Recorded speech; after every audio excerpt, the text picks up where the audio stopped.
You want to find somebody that has an arbitrage opportunity that they have, social or intellectual or financial resources. It'd be very easy for them to help your life in a significant way. Be very valuable to you and very easy for them, and vice versa.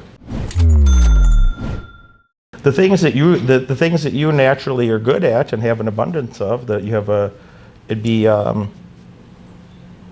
extremely valuable to some people. There'd be other people that you might like, but they just don't perceive that as very, very valuable. They have different goals or different values than you do. All right? So, ideally, you want to look for situations that you could add a lot of value to someone else's life in a way that's very low cost for you, because you already have that talent, that skill, the relationships, etc. That, it might be extremely valuable for someone else, and for you, it's just sharing a piece of knowledge or wisdom or a social contact on occasion or something like that. Yeah. And meanwhile, you want to find somebody that has an arbitrage opportunity that they have, social or intellectual or financial resources. It'd be very easy for them to help your life in a significant way. Be very valuable to you and very easy for them, and vice versa. Be very valuable to them and very easy to you.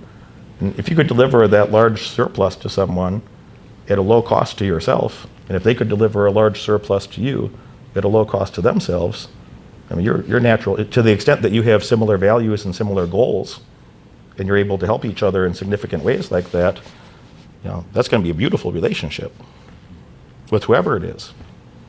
All right, so I'm not just saying monetary things, but also emotional things. That there's a way that you'd prefer that your long-term romantic partner, there's a way that you'd prefer that she talk to you, or a way that you prefer that there's going to be certain customs or traditions that you grew up with, that you'd like somebody to adhere to similar customs and traditions, especially if you're interested in kids.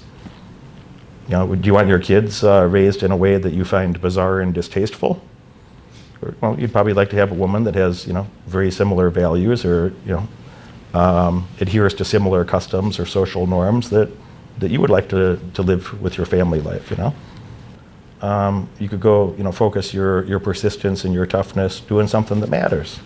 Something that would actually bring resources back to the family and, make you happy and make your family better off, or your other friends or loved ones better off, So no reason to have these unnecessary distractions and traumas and absurdities, But the core thought, it doesn't sound romantic, it doesn't sound flashy and cool, but it is that, discerning that what are the things that you most selfishly want for yourself? What are the things that you most selfishly desire? How do you most selfishly want to live your life, given your taste and preferences of who you are and how you are? What are the things that you probably should change, and yourself you could do better, and you'd have better outcomes because of it? And what are some of the things that you're not going to change, that you're like, well, it's one of those things maybe I should do ideally, but you're probably not fucking going to. So just build that into the model, Just build that into the model. That, well, my ideal self wouldn't do this, but it's like number 12 on my things to do list, I got to take care of these other 10, 11 things. So maybe that's going to come late, So the more you have that in your head, the more certainty you're going to have when you talk to anybody that it's going to be useful or not useful. It's going to be compatible or not compatible. And then you don't waste your fucking time. Then you don't have these shitty relationships for 3 months or 6 months. You don't have guys that waste your time, women that are wasting your time. This dissatisfaction that comes with all that just adds more uncertainty. It really hurts your self-esteem when you allow those things to persist in your life. So the more you think that through, and the more you can make yourself useful to other people that perceive you as useful, you're gonna have a lot more peace, a lot more happiness. The difficult things you do are going to be purposeful. That when you're using your willpower to do something, you should be getting a benefit, not maintaining some liability. Make sure you're spending 80 hours a week on some goals, goal-oriented behavior for at least 80 hours, 100 if you can make yourself do it. And your future self will really thank you. Your future self will really thank you. And everybody, rich people, poor people, smart people, dumb people, everybody gets 168 hours in their week, And the people that manage that time best are going to have the best outcomes. The people that manage their time best, people that work harder, the idea that a person works 40 hours a week, that's not a quarter of the fucking week. And then they want to take weeks off and holidays and all this other bullshit. That's not 25% of the week. So 75% of the week you're supposed to be, and you know damn well that on that 40-hour work week they find a way to fuck up 40 or 50% of that. So you got 20, 30 hours of real productivity in a week. That's 20. It's less than 20% maybe. So 20% would be 34 hours. 33.6. So I would say I'm a little bit like pussy when it comes to sleeping. I like sleeping a lot, so probably need to sacrifice that a little bit. This is one of those things people like to pick at me for. If I make a post, if I make an Instagram post saying, if you value your sleep more than your goals, don't expect to achieve those goals. But I just don't see people that have. I don't know anybody that built a business and had 8 hours of sleep every night. I don't know anybody that got a graduate degree, doctorate degree, master's degree. That you ever lose a little sleep working on your PhD? Yeah, all the time. Would you be in a PhD? Would you have done that without? Would it be possible to accomplish the things that you accomplished in academics without losing some sleep on occasion? And a PhD don't make a lot of fucking money, by the way. They don't make a lot of fucking money. It's just, but it just shows a commitment to to a particular discipline or a commitment to an area of human endeavor. Is anything that you're going to make a lot of fucking money afterwards in most cases. You make 100 and some thousand doing something, 150 grand, a couple hundred, depends what it is, So even to make that in a career, you're going to lose some sleep. And a person that's building a business from scratch, just go work for Uber if you want a flexible schedule, and you want to nap a lot and you want a flexible schedule. Go work for Uber. Go drive a Toyota. Says just know the trade-off. I love it. My favorite thing to do is, and not a joke at all. My favorite thing is to work on holidays. My favorite thing is to work on holidays. Because I really feel like I glow inside that I know nobody else is doing it. So any major holiday is a day for me to get ahead of the competition, to get ahead of the others that I know are slacking off. I know they're slacking off. So I feel so great. Some of the happiest days in my year, I don't give a shit about spending time with somebody on holidays. Whatever productive, industrious thing that I'd be doing, I just go do that. And I feel fantastic inside because nobody else will do it. Nobody else will do it. So I don't know. If you're not willing, just burn this in your head this week. If you're not willing to do things that 99% of people are too weak or too stupid to do, then don't ever expect to be in the top 1%. The top 1% in money is only like 10 point something million dollars is top 1% of net worth in the United States. So 10.6 million, something like that, gets you in the top 1%. Now, most people that have that are in their 60s, but it's not a big number. It's not a number that you can't go figure out if you wanted to. 10% of top 1% of annual income. I've seen two numbers. I don't know which one's more accurate. One said like 435,000 per year. The other said like 480,000 per year. So that's the rough order of magnitude. If you're making 450 grand a year, it's the top 1% of income in the United States. So I don't know. A guy that's a guy that I know, he has it's about 700 employees in his business, and he has a call center. He runs a logistics company. So they do thousands of outbound calls every week. He's got a whole team of people that are, he's got a whole office building with people that just go cold call businesses all around the country. And he said you do 3,000, he said you do 10,000 calls that ends up with X number of meetings and Y number of, blah, blah, blah. So, and he said you get 3 new clients. When you do 10,000 calls, you get 3 new clients. So do 10,000 more calls. And, and he said that's the process. So, in his business, he's pretty fucking wealthy. He's doing pretty well. And You know, it wouldn't hurt your feelings in a business context to create a call center would you mind getting 3 new clients a week that were adding a lot of fucking money to your company? You're doing over $1 billion in revenue. If you just do your 10,000 calls a week and get 3 new clients, would that hurt your feelings if you're doing more than $1 billion in annual revenue? That's awesome. And that was the process? It's just part of the process. But if a guy goes and talks to 3 girls at the club and one of them don't want to go home with him immediately, he's like, oh, I suck. Oh, I'm no good. Go talk to 20. That's what I said forever. Is, talk to 20 girls and like about 1 out of 20 should really, really like you. It's like if you talk to 20 girls, if you're communicating effectively, it's like one of them wants you to die in a fire. 2 of them just want you to go away. 14 of them are somewhere on a spectrum of indifference. They don't love you. They don't hate you. And those are the worst ones, by the way, because you didn't make enough of an impact that they have a strong opinion about you. If you go to talk 20 girls with that enthusiasm, it's like, again, if you communicated effectively of like not filtering, not being a bitch, not filtering those things out and being very forward about who you are and how you are, one of them wants you to die in a fire and one of them's going to go home with you tonight. And she's going to say, thank you. I can't believe I met a guy like you. Blah, blah, blah, blah, blah. My last boyfriend was such a douche.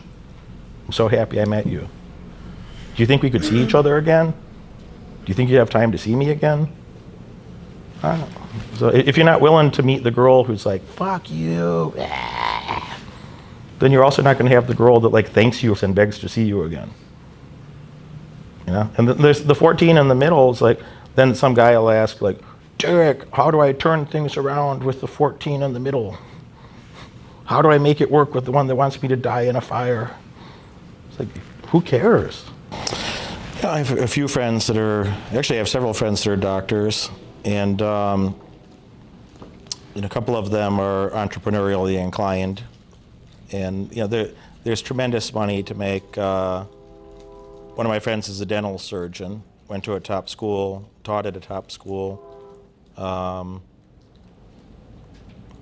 Has a couple other very specific. He's the official dental surgeon of a very major organization that I'll omit talking about for his privacy. But so he is, rather than working at some dental clinic somewhere, he established his own, and then he bought another one, and then he'll go buy another one, and he'll go buy another one, and you consolidate those, and someday you go sell it to a private equity firm for a multiple of your EBITDA, which EBITDA stands for earnings before interest, taxes, amortization, blah, blah, blah. It's also, you could translate that roughly as like bullshit earnings. Charlie Munger calls that bullshit earnings, as if taxes aren't an expense, as if interest aren't an expense, but that's how private equity businesses look at this. So they'll go pay him a multiple of the EBITDA later, and he'll retire and he'll do anything that he wants to. And I think there's been a big consolidation recently in like addiction clinics that the private equity firms are paying silly money, billions of dollars buying up addiction clinics. So, if your one practice isn't worth so much, then you own your job, You don't have a business, you own a job more or less. But when you have 5, then that starts to mean something a little bit. And when you have 10 or 12 or 15, now you have something that's worth a multiple of the earnings, not just, you'll get a much higher multiple if you have those, systematized, and, you can hand that off to a private equity firm and they can integrate it into another portfolio and so on and so on, So I think that the money to be made in a lot of medical stuff, I have a lot of respect for doctors in general, and I generally have a lot of respect for that profession, that to the extent that they're talking about real science. And a lot of people have been censored, that a lot of doctors are afraid to talk about topics that are controversial at the moment. So they're getting censored, they're getting banned off of platforms because it doesn't fit with the official government position, So in other countries, when they do that, they call that communism. So you might be aware of that. So, I think the real, a person who's a doctor, like a medical doctor, you're on average, it's an average doctor, mediocre doctor, is somebody with 130 IQ, It's a couple standard deviations above a normal IQ. And a person that has a brain function like that, that's made the effort to, be competitive, to go to a good medical school, and you spend a decade of your life basically being abused between your formal education, academic education, and then after that you go do a residency, which is a multi-year hazing process that you get abused. A person that had that dedication to do that and the brain function to do that, it's always amazing to me that that looks like a lot harder to me than understanding, this. That's a lot harder than understanding this. So the person that did that, they had a good foundation for business and entrepreneurship, could be making 10 or 20 or 50 times as much money as they're going to make being a doctor at a hospital, or even being a top surgeon. Even a top surgeon, the highest paid surgeons, like a brain surgeon, a heart surgeon, they still have a hard time making $1 million a year, like 500, 800 maybe. Still going to have a hard time making $1 million a year. I made about $1 million last week. And I didn't change my sleep schedule to do it. So, I don't know, I think it's a little sad that a lot of people in that profession, smart people, very hardworking, actually care about people, most of them. Some of them are very narcissistic, and especially surgeons, but most of them actually care about people and want to help people in some way. And a person that had that work ethic and that brain capacity and the desire to kind of make a martyr of their life, to help other people with something, it feels sad to me they don't make even more money. As a person that had the ability to do all those things for not much extra effort, for 10% more effort, they could multiply their income, in a business context, And there's very, very few people that understand those two things, that are, a high quality medical professional and a good business person. It's almost comical how separated those two things are. So much harder for me to go learn how to be a good surgeon than for a good surgeon to learn, how to be, fundamentals of entrepreneurship and how to turn that into real money. It'd take me 10 or 15 years to go be a good surgeon if I cared, if I put in the effort, and it might take them 10 or 15 months to go to establish a practice and be making more money than they're currently making at a hospital or something. Does that make sense? Do you have a different angle you're thinking? I know another guy that's a chiropractor that's doing the same thing that I just described. I have another friend that's finishing his residency right now that's interested in doing that in addiction clinics. I have another friend that has 2 doctorate degrees. He has an MD and a PhD. He works on Wall Street, that he's using that medical knowledge and his PhD knowledge. He works for a major firm on Wall Street, helping them analyze the valuations of medical related companies. So and he's making more money than a lot more than you'd make at a hospital. He's making Wall Street money, not hospital money. So and he's still an employee. He's not running a big fund or something, but he's still making $550, $600 a year or something like that. And bonuses vary, So if he had a shit year, he'd make $475 or something. Which you have a normal doctor, a non-surgeon would have a hard time getting that in a hospital, make $150 or something. Hey guys, this is Tim from Germany, and I'm really excited to talk to you about my second time being on the Markets Mastery program by Derek Moneyberg. To give you a little background information about myself, till the year 2020, I literally had no clue about the stock market, and 2020 was also the first time of my life that I ever started buying stocks.